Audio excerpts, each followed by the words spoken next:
आप लोगों का स्वागत है। एक मैं आप लोगों को ऐसी कहानी सुनाऊंगी जो सास बहू के ऊपर है। अमीर बहू थी, गरीब सास थी, उसके ऊपर कहानी है ये।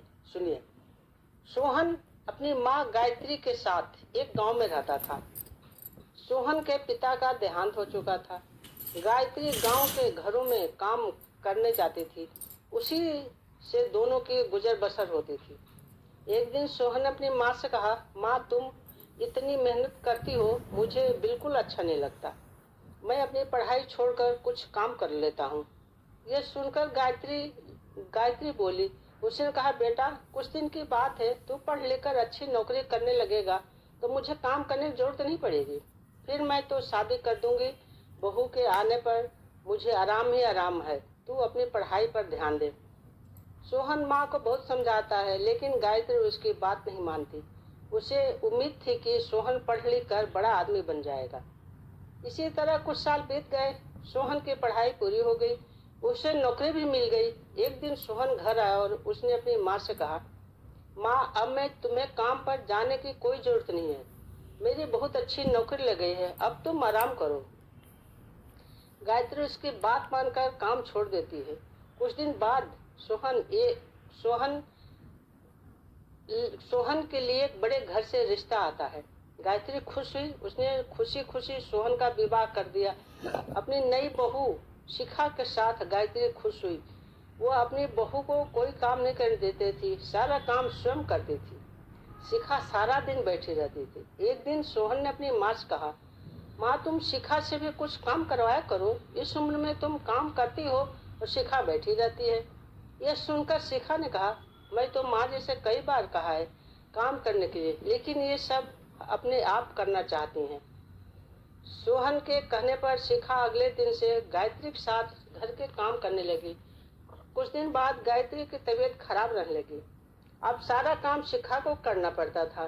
कुछ दिन बाद शिखा का स्वभाव बदलने लगा। वह अब गायत्री से बात नहीं करती थी।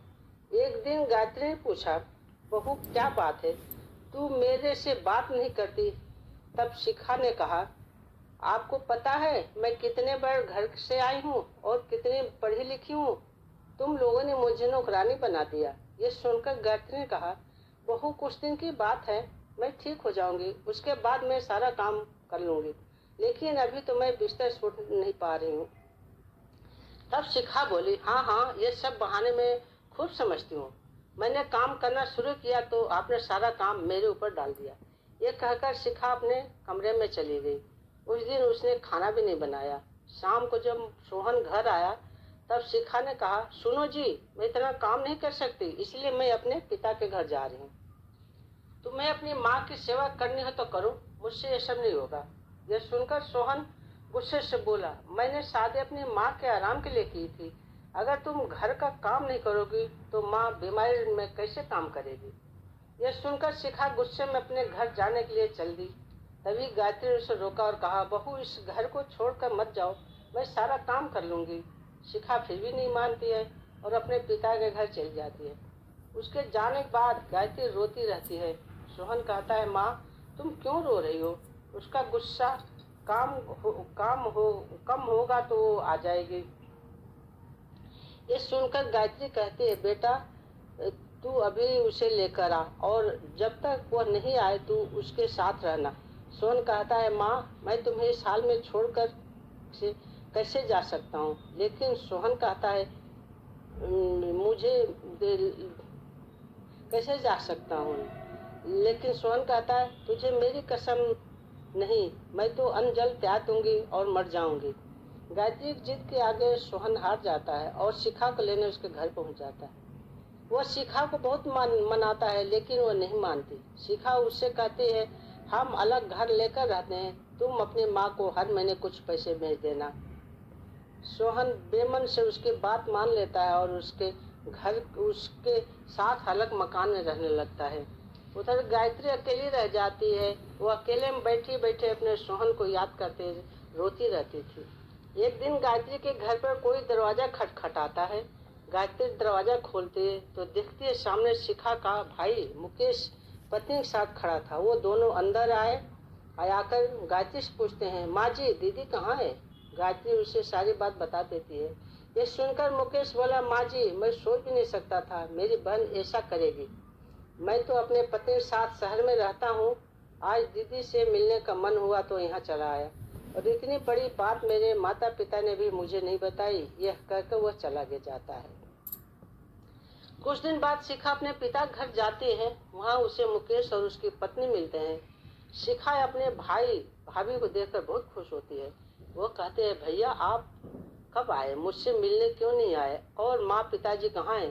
तब मुकेश ने कहा, मेरी पत्नी माँ पिताजी के साथ नहीं रहना चाहती थी, इसलिए मैंने उन दोनों को घर से निकाल दिया, और तू भी अब कभी मत आना। यह सुनकर शिखा के होश उड़ जाते हैं।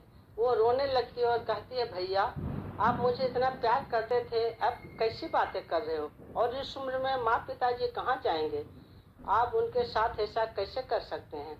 तब मुकेश ने कहा, जब तू अपनी सास के साथ ऐसा कर सकती है तो मैं क्यों नहीं कर सकता, मैं भी तो तेरा भाई हूँ। ये सुनकर शिखा को अपने किए पर पछतावा होता है। वो भागकर अपने घर पहुंच जाती है और सोहन के पैरों में गिर जाती है, और सोहन के पूछने पर वह सारी बात उसे बता देती है और कहती है, मुझे माफ़ कर दो और माँ जी के पास ले चलो, मैं उनसे माफ़ी मांग लूँगी। मेरे किए की सज़ा मेरे माता पिता को भी भुगतनी पड़ रही है, जाने वो किस हाल में होंगे। सोहन शिखा को लेकर अपने घर पहुंच जाता है। घर में घुसते ही शिखा गायत्री के पैरों में गिर जाती है और अपने किए व्यवहार के लिए माफ़ी मांगती है। तभी दूसरे कमरे से मुकेश पति पत्नी और माता पिता के साथ बाहर आता है। उन्हें देखकर शिखा रोने लगती है। तब मुकेश बताता है, उसने माता पिता को छुपा दिया था ताकि तुझे तेरी गलती का एहसास हो सके। मुकेश के माता पिता भी गायत्री से माफ़ी मांगते हैं। इस तरह सोहन, शिखा और गायत्री तीनों खुशी खुशी रहने लगते हैं। ये है एक अमीर घमंडी बहू की और सास की कहानी। आप लोगों को कैसी लगी प्लीज़ आप लोग कमेंट में ज़रूर बताएंगे।